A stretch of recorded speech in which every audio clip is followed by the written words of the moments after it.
여러분 안녕하세요. 비바미 신발, 비바미 신발이 아니죠. 읽고 쓰고 찍고 홍자입니다. 오늘은 한국, 미국과 중국의 길 어디로 갈 것인가에 대해서 말씀드리겠습니다. 시작하기 전에 잠시 광고가 있겠습니다. 초강달러 시대 돈의 흐름, 트레이드워, 제가 쓴 책입니다. 훌륭한 책입니다. 많이 읽어주시기 바랍니다. 비바미 어싱 신발, 맨발 신발, 베어풋 슈즈, 훌륭한 신발입니다. 많이 신어주시기 바랍니다. 감사합니다. 광고 끝. 아이고. 자, 요즘 한국의 경제에 대해서 아주 극단적으로 상반되는 두 가지 견해가 나오고 있어요. 부동산 때문에 망할 것이다. 물론 부동산 말고도 뭐 인구 감소나 그런 것도 있지만 지금 급박하게 나오는 한국의 경제는 부동산 때문에 망할 것이다. 내지는 첨단 산업이 발전하고 있고 K 산업이 발전하고 있어요. K 컬처, K 엔터테인먼트 이런 것 때문에 이런 첨단 산업이 발전해서 한국의 미래는 밝다라고 얘기하고 있죠. 그런데 그러면서 비교하는 것이 부동산 때문에 망할 것이다라는 것은 중국의 부동산과 우리나라의 상황을 어, 비교하면서, 그리고 첨단 산업은 미국과 비교하면서 한국 사회의 극단적인 양극단, 망할 것이다, 잘 될 것이다 라고 하는 견해들이 많이 많아지고 있어요. 그래서 제가 한번 봤어요. 중국의 부동산으로 인한 경기 침체가 일어날 것이다. 어떻게 보면 중국 경제는 지난 수십 년간 부동산 붐을 경험했죠. 부동산 때문에 경제가 발전했다. 뭐 이런 얘기까지 있어요. 예, 이는 아주 부동산에 대한 과도한 투자, 건설, 높은 가계부채로 이어졌고, 결국은 이러한 것들이 너무 높아지다 보니까 수요 감소가 되면서 함께 시장이 와르르 무너져 가고 있죠. 이런 상황은 한국도 비슷해요. 부동산 가격이 쫙 올라갔다가 지금 어때요? 팍 내려가다가 뭐 조금씩 올라간다는데 결국 대부분의 전문가들은 뭐예요? 무너질 것이다. 무너질 것이다. 왜냐면 수요, 난 일단 가격이 높아서 살 사람이 없고 살 수 있는 사람이 없고, 둘째는 인구도 줄어드는데 뭔 부동산이냐. 있는 거를 계속 부셔가도 수요를 충분히 충족할 수 있다. 뭐 그런 얘기가 나오고 있죠.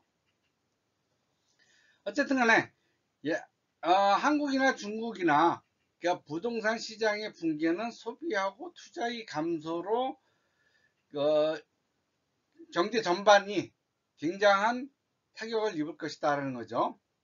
특히 한국은 가계부채가 되게 높은데 이게 거의 다 부동산이죠. 자가로 샀든 전세로 들어가든 이게 거의 그 부채, 은행 부채하고 연결되어 있죠. 그래서 부동산 가격이 하락하면은 많은 집들, 가게가 부채 상환에 어려움을 겪게 되는 것은 마찬가지되고, 이거는 또 이들에게 돈을 빌려준 은행 자산의 부실이 늘어날 수밖에 없죠. 결국은 금융위기로 갈 것이다. 반면에 미국은 어때요? 아주 발전하고 있죠. 아주 그냥 뭐 지금 참 미국이란 나라는 뭐 자원이면 자원, 식량이면 식량, 인력이면 인력 지금 다 갖고 있는 것 같아요.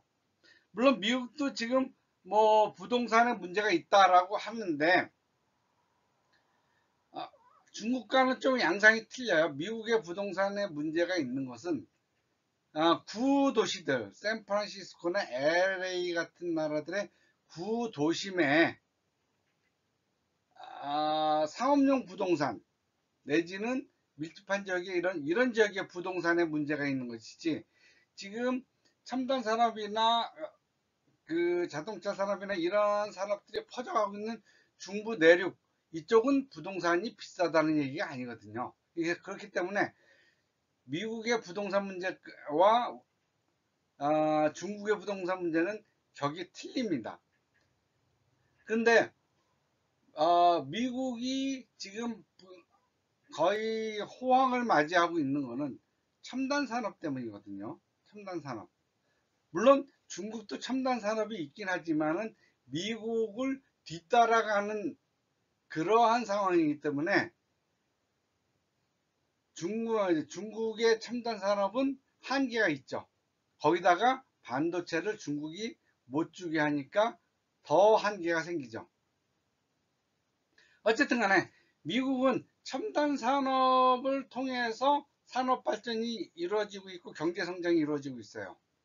그리고 반도체, 세계적인 반도체 회사 SK하이닉스와 삼성전자 같은 그 세계적인 기술 산업을 갖고 있는 한국의 기업들이 있기 때문에 한국도 첨단 산업을 통해서 계속 경제 성장을 이룰 것이다 라는 견해가 있죠.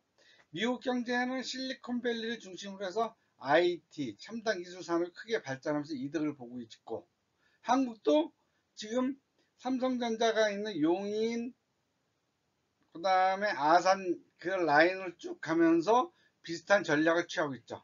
이미 반도체, 전자, 자동차 산업 등의 분야에서 강점을 가지고 있고, 이를 더 나아가서 젊은 사람들이 노력하는 활기치는 뭐예요? K산업, K뮤직, K무비 뭐 이런 것들, 이런 한국의 젊은이들이 발전시키는 문화산업이 세계적인 메카로서 경제 성장을 이끌고 있습니다.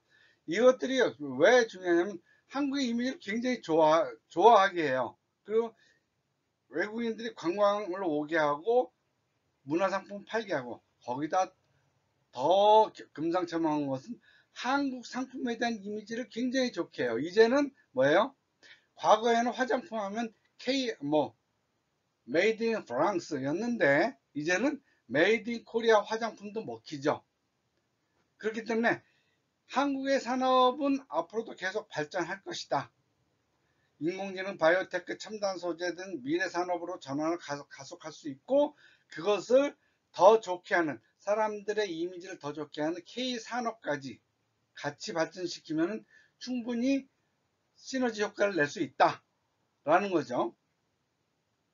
그렇다면 한국이 이 두 가지, 중국의 부동산에서 벗어나고 중국처럼 부동산으로 망할 것이냐, 중국처럼 부동산으로 망할 것이냐, 확 망할 것이냐, 내지는 미국의 첨단 산업으로 확 올라갈 것이냐. 그럼 어떻게 해야 돼요? 양쪽을 다 취하려면 일단은 우리 사회에서 기업의 발전을, 젊은이들의 발전을 막고 있는 여러 가지 규제를 없애야 돼요. 오래된 것들, 관습 때문에 못 없애는 것들, 이런 것들을 없애야 됩니다. 그리고 또 하나는 양극화를 줄이는 방법. 양극화를 줄이는 방법을 해야 돼요. 왜냐면 양극화가 되면은 뭐냐면 그 사회가 분열이 돼요. 양극화가 심한 나라들이 문제가 많이 발생해요. 지금 한국과 미국이 문제가 발생하는 것 중에 하나가 양극화가 심해지는 거거든요. 근데 한국의 경제의 발전에 또 문제가 생길 수 있다는 것은 중국처럼 규제가 많아져요. 그러니까 이 두 가지, 중국처럼 규제가 늘어나는 걸 없애고 미국처럼 양극화가 강화되는 것을 줄이고, 이것을 해야 됩니다. 이러한 방향으로 한국 사회를 발전시켜야 돼요.